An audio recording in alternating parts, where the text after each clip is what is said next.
Hello and welcome everybody, welcome back to the next part of the Q&A. And as promised, here we are back at my house, Lakeview Manor. I built it using the Hearthfire DLC, which I quite like actually. It's not a bad little DLC for what it cost. So yeah, here we are with Narbo, the Dragonborn of legend and stuff. He's taking a break from his adventuring. That's why he's in a sort of more casual get-up than his big fancy suit of armour and such. So here we are. That's some random dragon scales. I'm not sure I remember putting them there, but anyway, cool. So yeah, it's a big bloody place actually. I was kind of expecting something smaller when I started this DLC, but there it is. I built myself a great big bloody longhouse, which I think is awesome. Fantastic and all that. Oh, that's Lucia. Yeah, I remembered the kid's name. Sure I did. I'm not a terrible father like that. Anyway, so here we are. Next part of the Q&A. I'm going to try and be a bit speedier with answering these questions to cut down on the length of time this is going to bloody well take, because we're 4 videos in already and this isn't even halfway through the questions, let me tell you. So I'm going to try and be a little speedier and look at the little battle staff roll around, it's funny. So yeah, here we are. Lovely locale. Probably my favourite of the ones that are on offer. I'm enjoying a bit of the Oblivion soundtrack in the background, which I found actually fits really well into this game, actually. The Oblivion soundtrack, surprisingly well. So that's always nice. So anyway, I think we might as well head inside. I'll show you around the place a bit, and then we'll actually get on with answering the questions. Because I did say I would show you around a bit, because why not? I won't be doing a Skyrim Let's Play for quite some time, so lap it up while you get it, guys. I suppose.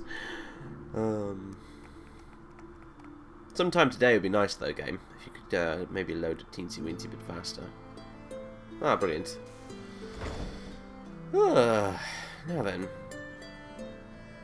Here we are, this is the entrance hall. I've got a nice elven double axe here. I can't remember where I picked that thing up, but it's brilliant. And a perfect silver battle axe. And nothing on that. And an orcish thing, or what's it? A warhammer. Yep, that's what they're called, isn't it? So, in we go. Main hall. This bloody bard is... I told you! Of course, anything you to like. take a break. Your wish is my command. For some reason, unlike the taverns, when the bard starts playing, the music, like the ambient music, doesn't stop. So they clash horribly. So yeah, he can shut the hell up. So yeah, this is the main room and shiz like that. And oh, Serana's apparently doing some alchemy. That's great. I'm stopping off at the house here. That's the reason she's here, is I'm stopping off at the house here before heading somewhere. This is actually an old save game. My latest save game is, unfortunately, with me stuck in Darkfall Passage. So I couldn't really get out to show you this, so I had to load up an older save. So yeah, I've got the old stuff up here. A few random bits and bobs I've collected, like one of the Dragon Priest masks along with a Dragon Priest cloak I managed to find. A few good, burial claw things, diamond claw, ebony claw, sapphire dragon claw. Those are the only ones I've actually got, surprisingly enough. I thought I would have accumulated more of them by now, but no. So yeah, I opted for the armory on the right, the greenhousey thing on the left here, which was a terrible mistake because the little bugs that spawn in here make really annoying sounds. And I've got the trophy room at the back here, which I've not quite filled up yet. We've got a Chorus over there, a wolf, troll, and apparently a goat head up there as well. Lol, and a hawker. And a dragon skull, which, for all intents and purposes, is in fact the skull of the dragon that lives in Blackreach, because the dragon bone I used to make this dragon skull trophy with was taken from that dragon, so the way I see it, that's his skull. So yeah, there you go. We've got the basement down there, or the cellar, I should say, which has got a lot of crap in it. Nothing that interesting, if I'm honest. It's really glowy down here. For some reason, the E&B mods I have make it really glowy in here. But yeah, I'm working on getting a full set of, what's-a-doodles, the shrine thingies here. And yep, my character supported the Imperials in the Civil War, crushed the Stormcloaks, but he does still worship Talos. There you go. So this character's problem with the Stormcloaks was not down to the whole Talos thing at all in the slightest. He didn't like the ban on Talos any more than anyone else did, but he thought the Stormcloaks were kind of failing to, as Legate Ricker puts it, see the big picture. So yeah, there's nothing really interesting down here, actually, to be honest with you. I'm not sure why I'm showing you it. Other than this small collection of staffs I've got going on here, which I will never use. So yes, the reason I really like the armory though is because you can have because it comes with so many of these mannequins. Like you can, oh for heaven's sake, man! Need something? Will you please shut the hell up? Anything you like? Oh yeah, and the dog's over there. The dog really likes the greenhouse for some reason. Just over that way. Your wish is my command, as always. I think for some reason he's attracted to the insects, I think, which makes sense because my dog's like that too, so. And, oh wait, there it is. A roasted ox leg, which I pinched from Sovngarde and took it back with me as a souvenir. Anyway, so yeah. The armory's my favourite room in the house because it's got all the cool stuff in it. Some of the old bows I used to use, Shaw's Fist, some Elven Hawk Bow, which I've never got around to enchanting. This crazy looking Falmer armor I picked up in Blackreach somewhere, which I just could not take with me because it looks amazing, so I stuffed it on a mannequin along with this Dwemer cloak thing, which I found down there as well. This banded iron shield, which I used for pretty much half of this entire playthrough, like it was a shitty iron banded shield, but it came with such a brilliant anti-fire enchantment that I kept it for ages because it was brilliant against dragons, and some random orcish warhammer. A warhammer of consuming, apparently. So yeah, there's me Dawnguard armor, which for some reason is wearing a dragon priest mask, which is silly, so I'll take that off. So yeah, and I like putting up like different pieces, suits of armor, which I've used throughout the playthrough as a kind of record of this character's history. So the Dawnguard one's over here. That's the one I'm using at the minute, the armor. This really sweet looking Imperial stuff is what I used when I was doing the Civil War. This blade stuff I used for most of the main quest, and this stuff over here, it's a modded suit of armor in case you couldn't tell, was the suit of armor I was wearing when I finally killed Alduin and finished the Civil War. And then of course this character, like I said in the last video, he hung it up. He wanted nothing to do with that anymore, and he kind of retired for a little while from adventuring before taking up his sword once again to fight the vampires for Dawnguard. And there's a bunch of my old swords, Dragonbane, Fleur-de-Lis, Ares, which I've never actually used, but I picked it up once in a ruin somewhere, and there's great big elven greatsword of expelling, which I think looks very pretty, so I kept it. Oh, and blade shield, yeah, that's good. So, oh yeah, my favourite weapon, however, is up here. Alduin's Bane. It's this nice ebony sword, which I think might be modded, I'm not sure. But I found it in Blackreach, and I enchanted it with a big, nasty shock damage bonus thing on it. And it's called Alduin's Bane, because it was the sword that killed Alduin. So, I don't use it very often, just because it doesn't have very many uses on the shock thing, and I save it for boss battles and stuff like that. Generally speaking, I stick with this, which is the Skyforged Steel Sword, which I enchanted with lightning damage as well, and I have used for pretty much the entire like playthrough with this character. He bought it the first time he came to Whiterun from the Skyforge guy, and he's literally just carried on using his smithing to improve it and stuff, and yeah, I've literally used it for pretty much this entire playthrough, which I think is nice. You don't often do that in an Elder Scrolls game. You're constantly swapping out your equipment to find better stuff, but it's one of the things I like about smithing in this game, that you can actually improve the items you already have instead of having to constantly switch to different armors and weapons, which seems a bit unrealistic. So yeah, he has his like one personal sword which has been with him the whole time he's been in Skyrim, which from an old RP perspective I think is quite nice. So yeah, anyway, so is there a seat somewhere I can sit down? Well, there's one sort of there, but there's a lantern sat on it, so screw it. It's I don't know, just sit here and look at the armors and stuff like that. I don't know. So the point here is not to find just something interesting for you to watch. The point is for you to actually listen to what I'm saying, I guess. So, you know, whatevs. That's quite nice. There we go. Like that. Maybe. And I'll turn off the ugly compass. There we go. So anyway, I've got the questions up here from where I left off last time. And let's see, where did we leave off?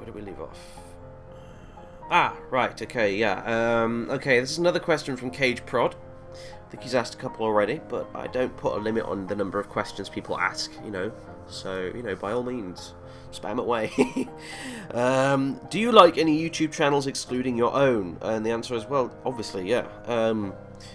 In fact, there's like in my sub box on my main channel page, you can see like a list of LPs that I would recommend. Personally, I update it fairly regularly, and I try to rotate it a bit as well because most of it, like half of it, you can't even see without clicking more. So that sometimes gets overlooked by people. So I like the list of LPs on there is not in any particular order. It's just completely random. And occasionally I just mix it around a bit so that people who weren't immediately visible are more immediately visible when I when I rotate it a bit. So there you go. I reckon, if I'm honest, if you like my Let's Plays, you'll probably enjoy watching any of the channels in that little sub box there, because those are the guys I like to watch when I have some spare time. So, you know, there's too many to list really individually, if I'm honest, in terms of what other channels I enjoy watching. In terms, if you're thinking in terms of like maybe bigger stuff, I suppose I enjoy watching some of the Game Station stuff, like mainly just like Total Biscuit. And I quite like some of Husky StarCraft stuff. His Bronze League Heroes thing never fails to make me laugh my arse off. And that's pretty hilarious. If you play StarCraft, anyway. If you don't play StarCraft, there's... God damn it.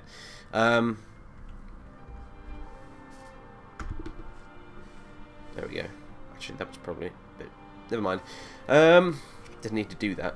I opened the console, but you couldn't see it because toggle menus is on and shit like that. But anyway. So yeah, if you don't play StarCraft, that will make no sense to you whatsoever, that entire video series. But if you have played StarCraft, then it's utterly hilarious. So yeah, those are the ones, like, that's the only real big stuff I watch, I suppose. But yeah, I mostly just watch little Let's Players, well, comparatively little Let's Players, I suppose. You know, honourable mentions, I suppose, go to guys like Variax and Squee, who, well, you know, were it not for them, this channel as it exists right now would not exist, basically. This channel as it stands would not exist without the inspiration and, you know, help and stuff and that kind of thing I've got from those two guys, from their Let's Plays and that sort of thing.